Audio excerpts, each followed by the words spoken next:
j'essaie de comprendre ce que vous demandez, ou en fait, vous souhaitez que M. Kerry soit... Parce que M. Kerry, je vais vous le demander comme ça, M. Kerry, jusqu'à présent, a été assez discret, n'a pas pris position sur Keystone XL.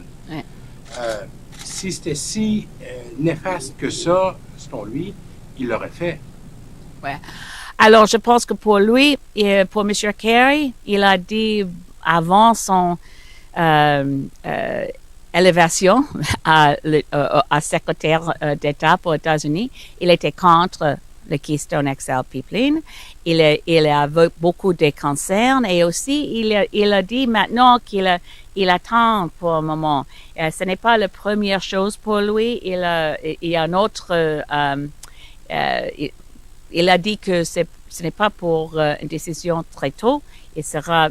I think the word he used was in good time. Je pense que c'est maintenant. La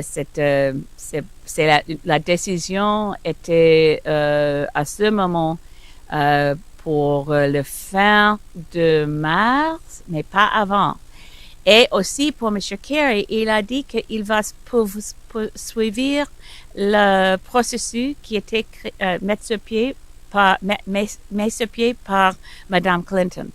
Dans ce processus, il y a un problème avec l'étude environnementale parce qu'il était fait par une entreprise avec les liens clairs avec TransCanada et c'est un conflit d'intérêts avec le groupe qui ont fait les études environnementales et il a un intérêt économique dans le résultat. C'est un problème sérieux et je pense que c'est un problème aussi pour M. Kerry.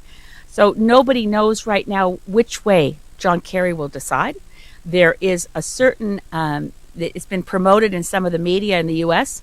that Barack Obama can say yes to the Keystone Pipeline to appease some of those in the United States who are on the climate issue, those who don't care about it, and then move forcefully to bring in coal regulations.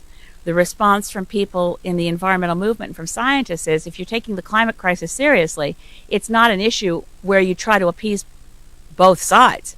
You have to be clear from the beginning. Je pense que la probabilité à ce moment, c'est que M. Kerry va dire non. Mais c'est pas clair, c'est possible qu'il accepte le pipeline avec les pressions en politique. J'ai l'impression que vous craignez que l'administration américaine dise oui. Ouais. C'est intéressant que tu penses ça. Je ne sais pas, vraiment, je ne sais pas. C'est possible d'imaginer tous les deux. C'est possible d'imaginer que M. Obama dit oui vers le pipeline. C'est aussi absolument possible qu'il dit non. C'est une question pour... et aussi, il y a les autres événements où je pense il y a les implications pour sa décision. Particulièrement, cet samedi, 17 février, il sera une grande manifestation à Washington.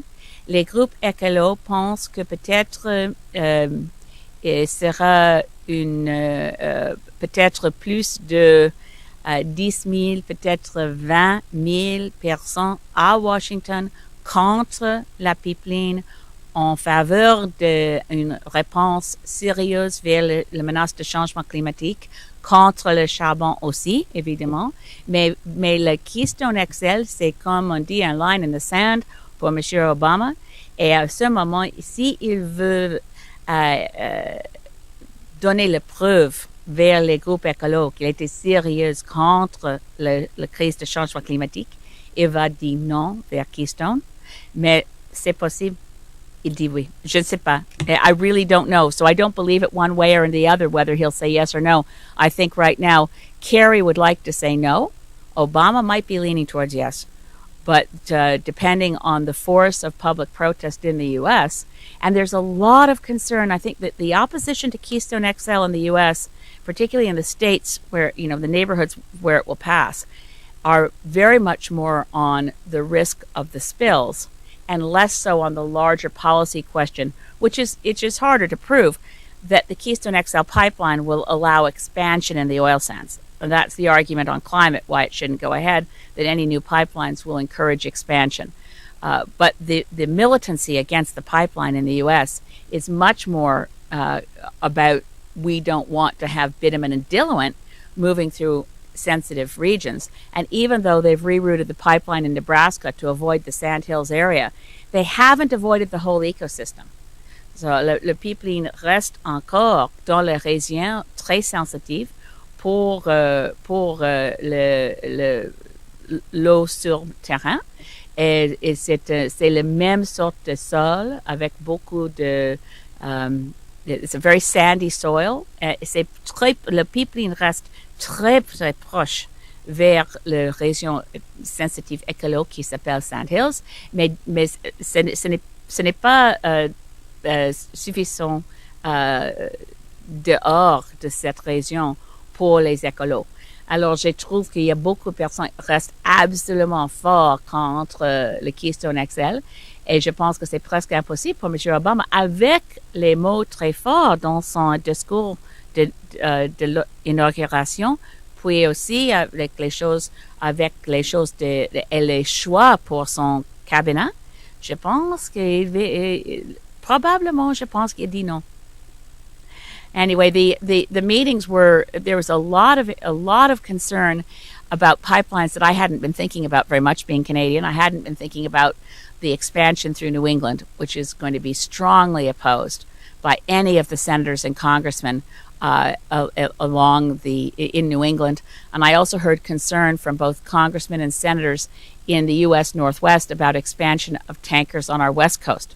They're also very concerned about any expansion. Their awareness of issues in Canada on pipelines probably exceeds their knowledge of anything else about Canada.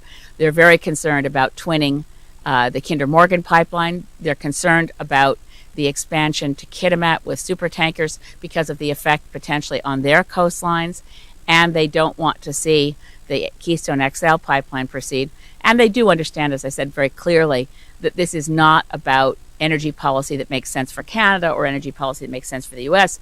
The Keystone XL pipeline is for the convenience of multinationals who would rather spend $7 billion on a pipeline between Alberta and the Gulf of Mexico to refineries there than build new refineries within Canada. And I think that they were very pleased to hear from me that our unions, particularly the Communications, Energy, and Paperworkers Union, opposes the Keystone XL pipeline because they see it as a massive export of jobs in Canada to refineries in the U.S. They're also working with the unions in the U.S. to try, because right now the unions in the U.S. are in favor of Keystone XL, which is one of the dilemmas for Barack Obama.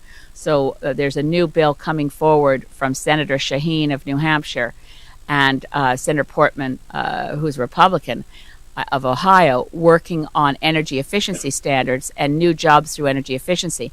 And one of the arguments they're mounting is that the energy efficiency steps that they would take would enjob work right across the U.S. for longer and for more people involving the same trades that would be involved in building a pipeline. So pipe fitters, engineers, and so on.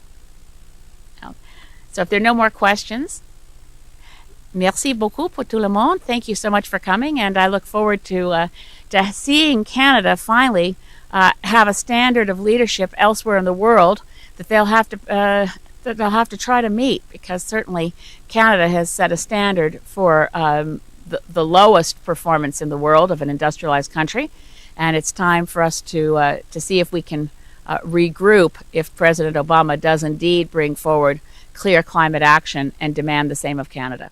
Thank you.